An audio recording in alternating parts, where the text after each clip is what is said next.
Imagine a rain-slicked train track, the rails glistening under a gray sky. A lone figure stands at a rusted lever, their hands trembling. Ahead, a trolley hurtles toward 5 workers, their hammers and shovels abandoned as the screech of metal grows louder. The lever in the figure's grip could divert the trolley onto a side track, saving the 5, but killing a single worker who stands there, oblivious to the impending choice. This is the trolley problem, a moral dilemma that has haunted philosophers, psychologists, and ethicists for decades. It is not merely a hypothetical scenario. It is a mirror held to the heart of human morality. The question is simple yet devastating. Is it better to actively choose to kill one person to save 5, or to do nothing and let fate take its course? The paradox is unsettling because it exposes the fragility of our moral compass. Most people instinctively choose to pull the lever, prioritizing the greater good. Yet, when asked to justify their choice, they falter. The act of causing harm, even to save more lives, feels morally fraught. The trolley problem is not just a thought experiment. It is a window into the contradictions of human ethics, revealing that morality is not a fixed set of rules, but a fluid, often contradictory landscape. The trolley problem was first posed by philosopher Philippa Foot in 1967, though it gained its iconic form through Judith Jarvis Thomson's 1985 paper. Its brilliance lies in its simplicity: a runaway trolley, a diverging track, and a moral choice. Yet the implications are vast. At its core, the problem forces a distinction between active harm, pulling the lever to kill one, and passive harm, doing nothing and allowing 5 to die. Most people instinctively choose the former, aligning with utilitarian ethics, which prioritizes the greatest good for the greatest number. However, this choice conflicts with deontological ethics, which emphasizes duties and rules, such as the commandment, "Thou shalt not kill." The paradox deepens with variations. The Footbridge Scenario. Instead of a lever, you must push a large stranger off a bridge to stop the trolley. Most people reject this, even though the outcome is the same: 1 dead, 5 saved. The difference lies in personal involvement. Physically causing harm feels more morally repugnant.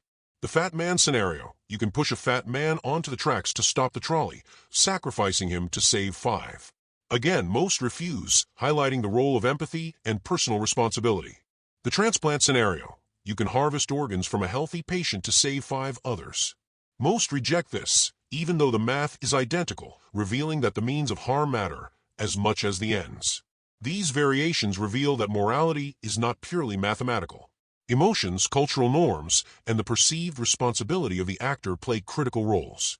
Psychologist Joshua Green's neuroimaging studies show that utilitarian choices, pulling the lever, activate the brain's analytical regions, while deontological choices, not pushing the fat man, engage the emotional centers. The trolley problem is also a critique of moral absolutism.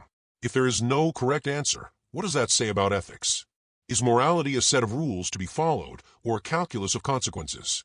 The problem forces us to confront that sometimes there is no good choice, only degrees of harm. Exploration of implications. The trolley problem is more than a philosophical puzzle. It is a lens through which to examine the contradictions of human nature, technology, and societal norms. 1. The role of emotion versus reason. The problem reveals that morality is not purely rational. Our emotional aversion to causing harm, even to save more lives, suggests that empathy and instinct override cold logic. This aligns with Jonathan Haidt's social intuitionist model, which argues that moral judgments are driven by gut feelings, not reasoned analysis. 2. Cultural and individual differences. Studies show that responses vary across cultures. Collectivist societies, e.g. Japan, are more likely to prioritize the group, saving 5, while individualist societies, e.g. the U.S., may emphasize personal responsibility.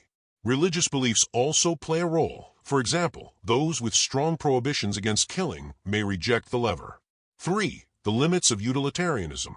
If morality is about maximizing happiness, why do we reject the transplant scenario? The problem highlights that utilitarianism fails to account for rights, justice, and the moral weight of individual lives. A single death is not just a statistic, it is a person with a family, a story, and an intrinsic value. 4. The ethics of artificial intelligence. As AI systems make life or death decisions, e.g. self-driving cars, medical triage, the trolley problem becomes a real-world concern. Who programs the ethics of these machines? Should they prioritize the greater good, individual rights, or something else?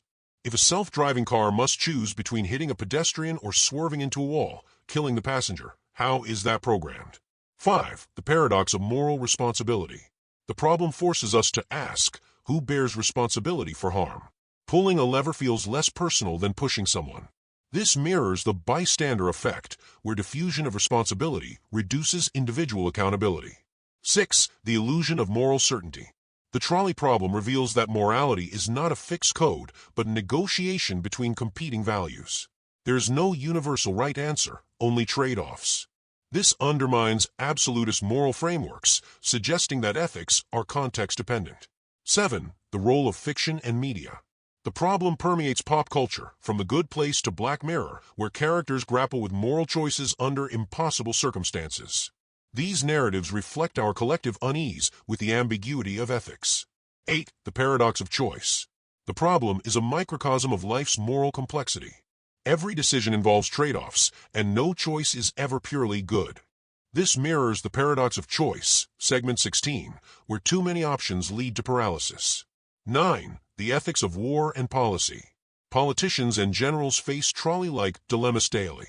Bombing a city to end a war saves lives in the long term, but kills innocents in the short term. The problem forces us to confront the moral calculus of collective decisions. 10. The comfort of uncertainty. Despite its unsettling nature, the trolley problem offers a strange reassurance. No one has all the answers. Moral ambiguity is a shared human experience, and the act of grappling with it is what makes us ethical beings. The trolley problem asks, how do we choose between lives? The paradox of hedonism asks, how do we choose between happiness and meaning? Imagine a person chasing pleasure, riches, fame, constant stimulation, only to find emptiness. This is the paradox of hedonism. The pursuit of happiness often leads to its opposite. Like the trolley problem, it reveals a contradiction at the heart of human desire. The trolley problem forces us to weigh lives against lives. The hedonism paradox forces us to weigh happiness against itself. Both are reminders that human nature is a labyrinth of contradictions. As we turn to the paradox of hedonism, we shift from the calculus of ethics to the calculus of self. The trolley problem asks, what is the right choice? The hedonism paradox asks, what is the right desire? Together, they frame the human condition as a dance between action and intention, between the collective and the individual. This expansion weaves the trolley problem into a meditation on morality, emotion, and human nature. It avoids bullet points by using narrative and philosophical exploration, maintaining the reflective tone. The transition bridges seamlessly to the paradox of hedonism by contrasting collective ethics with individual pursuit of happiness.